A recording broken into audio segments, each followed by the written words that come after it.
Pace bene, masih di mia culpa. Baru-baru ini Paus Franciscus mengunjungi Belgium, Belgia, dan Luxembourg. Dan dia membuat satu pernyataan yang membuatnya dikritik habis-habisan oleh orang-orang di Brussel terutama. Apa pernyataannya? Dia katakan begini, perempuan itu memiliki kelebihan dari laki-laki, gitu ya.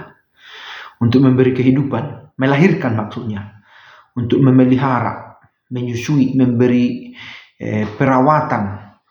Itu adalah kekhasan dari seorang perempuan yang tidak dimiliki oleh laki-laki. Nah, itu yang pernyataan pertama yang menuai kontroversi, menuai kritik dari terutama mereka yang ada di Universitas Leuven. Mereka berkata bahwa Paus ini terlalu seksis. Paus ini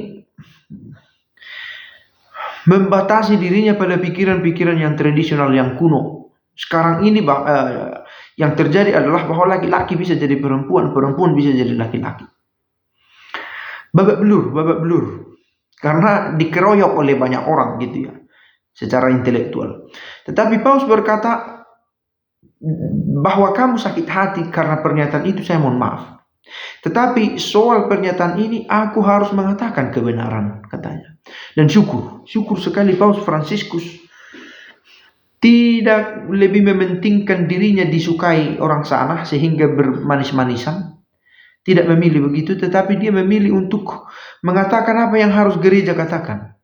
Gitu ya. Maka kalau masih ada yang berkata, oh gereja Katolik ini pro LGBT, tidak. Paus Franciscus dalam hal ini sudah menunjukkan sesuatu, pandangan gereja bahwa pria dan wanita itu adalah rahmat, pemberian dari Allah sebagai karunia. Bukan berdasarkan suka tak sukanya orang dan manusia bisa dengan gampang mengintervensi itu, bukan demikian. Itu yang pertama. Yang kedua, Paus Franciscus juga berkata bahwa tidak dibenarkan aborsi untuk alasan-alasan karena keinginan sendiri, pro-choice gitu ya. Tidak. Perempuan yang melakukan aborsi karena tidak suka dengan bayi itu disebut sebagai pembunuh. Dan dokter yang memfasilitasi perempuan ini itu disebut sebagai hitman, pembunuh bayaran. Dan banyak kritik datang. Bahkan ada Katolik menyebut dirinya Katolik, tetapi dia menyebut dirinya juga pro-choice. Pro-choice ini berpihak pada pilihan gitu ya. Dia merasa bahwa semua yang terjadi dalam hidupnya bisa dipilih. Sementara yang berkata bahwa tidak ada laki-laki dan perempuan itu memelihara hidup, mereka ini disebut sebagai pro-life, yang berpihak pada kehidupan.